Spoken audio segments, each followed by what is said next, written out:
Tim Blankenship here again, Divorce 661's Daily Perspective. This is episode 5. And today we're going to be talking about the names you should use when you go to file for divorce. We're going to talk about how keeping the home post-divorce can be messy down the road. We're going to talk about what a minute order is, what to do if you are trying to get spousal support and you're filing a default without an agreement. What's that process going to look like, especially if you don't know where your spouse is? And then we're going to talk about fee waiver updates with the court. So again, we're doing these daily videos going over clients' issues, clients that I'm working with, things that have come up in the hopes of helping you guys get through your process, your divorce process, and obviously getting the word out. If you do need help with your divorce, I'm certainly here to assist you. So let's get right into it. So what names, this is number one. What names should you use when you file for divorce? The question that came in today is that there was a difference between the names on, say, the marriage certificate versus the names on your driver's license. So when you file for divorce, what I recommend you do is file in the name that's on your driver's license, because when you go to sign your final paperwork, you're going to have to get a notary. And if the names don't match, it's going to be an issue.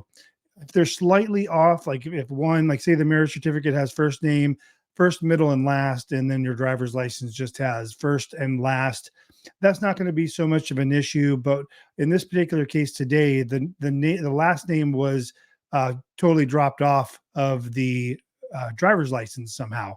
So what we're going to do in those cases is use the driver's license name, because otherwise they're not going to be able to notarize your paperwork and it's going to be an issue.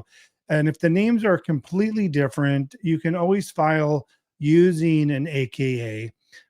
Don't worry about if it's the middle name. What we're talking about is the last name being different.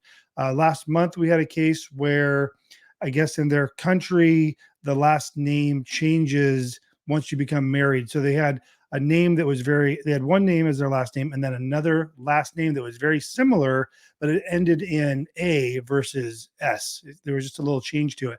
So in that case, we did an AKA because their IDs were all over the place. Her passport and Social Security card had one name, or driver's license had another, and some other form of ID had yet another name on it. So we wanted to make sure there was no issue. So you can file with an AKA. What you don't want to have happen is that you can't get your final divorce paper notarized because you don't have identification in that name. Number two, when keeping your home post-divorce can be messy. So we're talking about, and I've been talking about this a lot, where clients are deciding to get divorced, obviously, but then keep the house jointly for a period of time, whether that's to rent the house out or to one of them might be living in the house for a period of time. Say perhaps they want their minor child to grow up in that house, and then when they turn 18, they'll sell. So we're having a lot of those types of agreements going together, or even when people want to buy out the other spouse, but they don't want to do it at today's interest rates that are nearing 8% because they have a nice 2.5% or 3% interest rate. So they're going to hold on to the property for a little bit and then decide to sell. The reason I say that this can get messy, and you can totally do this, but it can get messy if you don't have some other built-in terms to that. So if you have an agreement that you're both going to keep the house, and let's say we say parties agreed to co-own the home and decide to sell it at some time in the future, that's fine. The court will sign that. But what happens when one of you decides you do want to sell it and the other does not? You need to have some built-in trigger. Maybe you have a time period that you'll meet and confer on an annual basis to discuss the desire to sell the home, and if the following conditions exist. For instance, you'll sell, maybe the interest rate dropping. Maybe you put a timeline and date in there, meaning we will sell sometime in the next 3 years, and if we haven't made a decision that when 3 years hit, we will sell the house.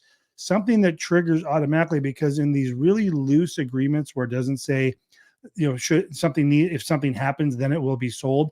You're going to have trouble going to the court to ask the court to make an order, because you can't say that the spouse isn't following the order, because the order doesn't say that they have to do anything. It says they have to mutually agree. And but for that mutual agreement, there's no order to sell the house. You'd have to go in and you're going to have to relitigate that part of your divorce case and try and get something, some orders going on.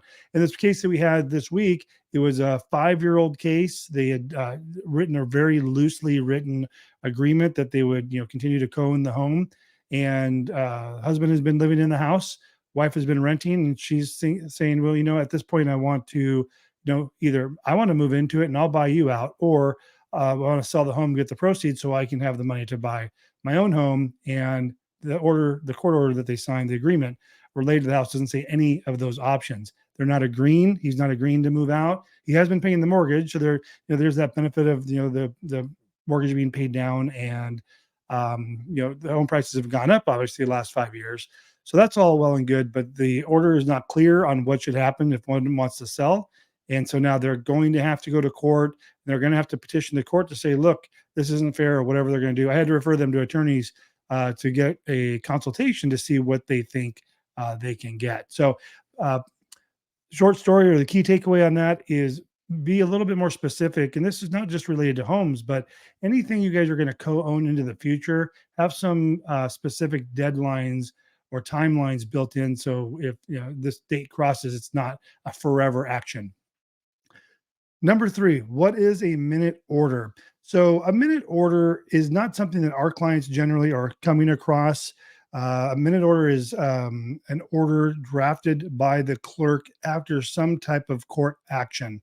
In many cases, if it's going to be related to our clients, it's because their case isn't moving through the process fast enough. In some cases, if you watch my content, most of our cases are done in 5 weeks or so. So these status conferences don't usually come up until around the 4, 5, or 6 month mark, depending on what county you're in. But if you do get them, it's usually some type of court action. So in these cases, it would be usually a status conference hearing. If the case is not meeting certain benchmarks on time frame, the automatic trigger will be set that will generate a status conference hearing. You'll get a notification to show up. And it's not a trial. It's not that any decisions have to be made. It's just that the court's going to bring you guys in and say, what's going on? Do you need help? Why isn't it moving forward? And just to give you kind of a progress update. So not a big deal. Most of the people that get these are not appearing at them, and it's not a big deal. They're not going to terminate your case. I'm not going to cancel your case. They could if you didn't show, but they're not usually doing that. But I don't recommend that you skip out on them.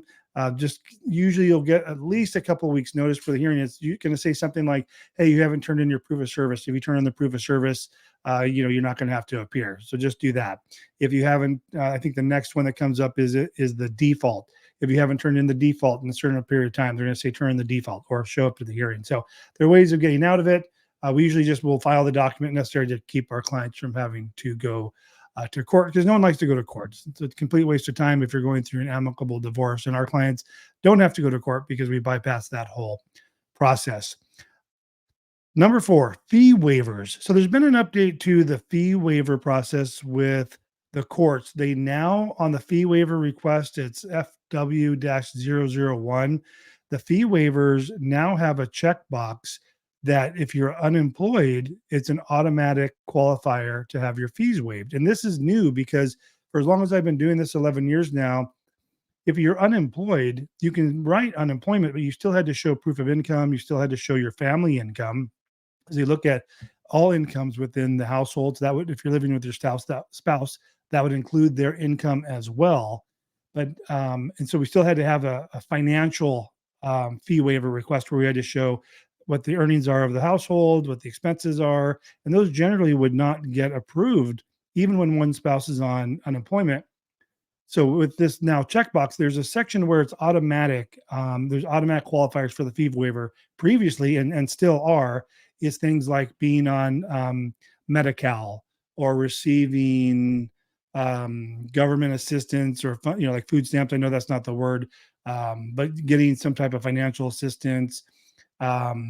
because the audit those show if you're receiving those types of state benefits, they obviously your income is at a level that would qualify you for the fee waiver. So when we would mark those boxes on the fee waiver, we had to provide no financials, didn't have to show how much rent was, income, nothing. It's a very simple fee waiver. The unemployment box is now there, and we've filed a few now where we just mark the box and you get your fees waived. So a little trick on that is if you and your spouse are amicable and one of you is on unemployment, have the spouse on unemployment do the filing. Therefore, the fees will get waived, and then you don't have any fees in your court or in your case because you're not going to file a response, and then you won't have any fees at all. We just had a case where we're doing that today. The wife hired us. We work with both spouses in all cases. But when I found out the husband was on unemployment, I said, "Hey, let's file in his name, and that way they can avoid all their fees." Okay, number 5, I had a call from someone in a bad circumstance saying that her spouse had abandoned her and she wasn't working at the time and had to go get work. But what's going on is she's filing for divorce. She left me a long, several minute message. She has filed for divorce. She did a service by posting her publication because she doesn't know where her husband is, totally took off and disappeared. But and I didn't know how long they were married, but she's asking for spouse support. And her question was, how can I ask for spouse support if I don't know where my spouse is? So let me walk you through this process. She's filed, it's been served essentially, but because it was served by publication slash posting, her husband has no idea that there's a case being filed. So, and she doesn't know where he is. So let's say, so that her next step is going to be to submit a default judgment to the court, default without an agreement, and make a request for spouse support. Now, the problem that's going to pose is the judgment will likely get rejected because you have to establish the income of the parties to be able to the court to make that calculation for your proposed amount of spouse support. And without proof of any income, it's very difficult for the court to do that. So for LA County, there's what I recommend you do if you're turning in, and I forget your name, I'm doing this video for you. Turn in your default judgment package. I think you're in LA County, and turn it in with a what's called a request for prove up hearing. A prove up means they are going, it's a default prove up, and other counties will have a similar document, but it'll allow you to get into court with your judgment. So instead of them just rejecting your judgment, saying we can't establish, spouse support because we don't have the incomes or whatever issue they state, you can do the prove up hearing with, it's a judgment prove up. You go into court, they have your proposed judgment, and then they can ask you questions, get you on the record, get some testimony as to how, the status of the marriage, how much did your husband make during the marriage, you don't know where he's at. Next problem is, let's say you do get an order for spousal support. You have that court order.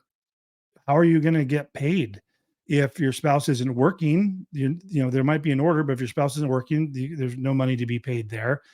So your next step would be, you're going to have to do some research on your former spouse. Once you have your judgment in your divorce that includes your spousal support agreement, or sorry, not agreement, but order from the court, you're going to have to hire an investigator. You're going to have to do some Google searching. You're going to have to find where they are working. They can get, prior tax returns and things like that. Find a good private investigator to find out where they're at and where they're working, so you can serve the income withholding order on the employer so you can start getting that support. It's very difficult. True defaults without agreements are a very difficult process to begin with. Add in any other situation like you wanting spouse support or child support, or if kids are involved, and if there's kids and you're doing custody, it's a big issue. It can be a big issue if you do your paperwork wrong on a default without an agreement, including the division of assets and debts, which the courts will generally require it be divided 50-50, even if it isn't actually wouldn't be the right thing to do normally because of whatever circumstances you might have. So thanks for joining us for today's Daily Perspective, episode 5, and we'll talk to you tomorrow.